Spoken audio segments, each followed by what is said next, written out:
Keeping our focus on back to school this week, Dr. Matt Devine is with us, the medical director for Accountable Health Partners and Highland Family Medicine. Thanks for coming in, doctor. Good to see you. Good morning. A few things we want to get to here, and these are recommendations from the National Safety Council, so we know they're coming from a good place. Lots of kids, not a ton these days, not as much as back in the day, but there are still youngsters who will walk to school.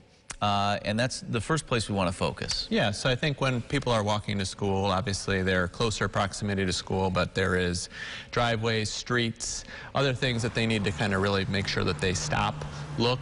I think the biggest thing is looking at the driver so that they see you before you cross the street, et cetera, as you're going. And, you know, along those same lines, some kids will ride their bike as well. Some similar recommendations in that regard? Yeah, I think similarly, sometimes people on bikes can actually ride in the road. I think kids under 12, we still recommend they take the sidewalk.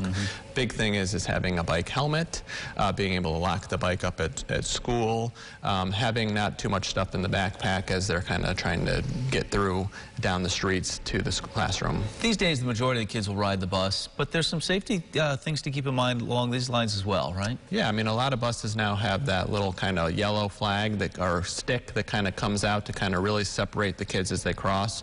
Really, that's to give them enough space so the bus driver can see you as you're crossing. So you really want to look at the bus driver, make sure they see you as you're crossing, make sure cars that are oncoming should stop, but of course people are distracted. I think that's the big thing going for walkers, bikers, bus riders, and people dropping off at school is there are people on their phones. Put the phones away when you're out on the roads. Right, and we talk about parents driving kids to school. That's one of the things that you talk about, making that eye contact, not being distracted. There are going to be teen drivers as well as we get into the high school years. What should they be thinking about? I think the big thing, again, is not being distracted, kind of knowing where they're going, not kind of getting too many kids in the car. Having parents just kind of walk through with them what is the process of getting to and from school, maybe even making a little pact or contract as to what to expect. Okay.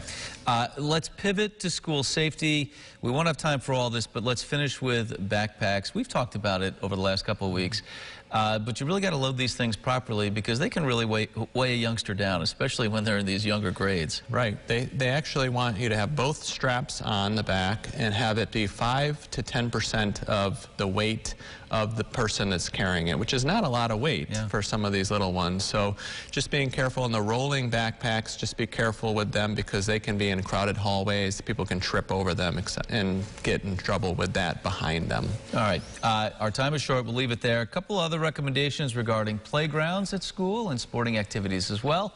We'll add those online. You'll find them posted at rochesterfirst.com.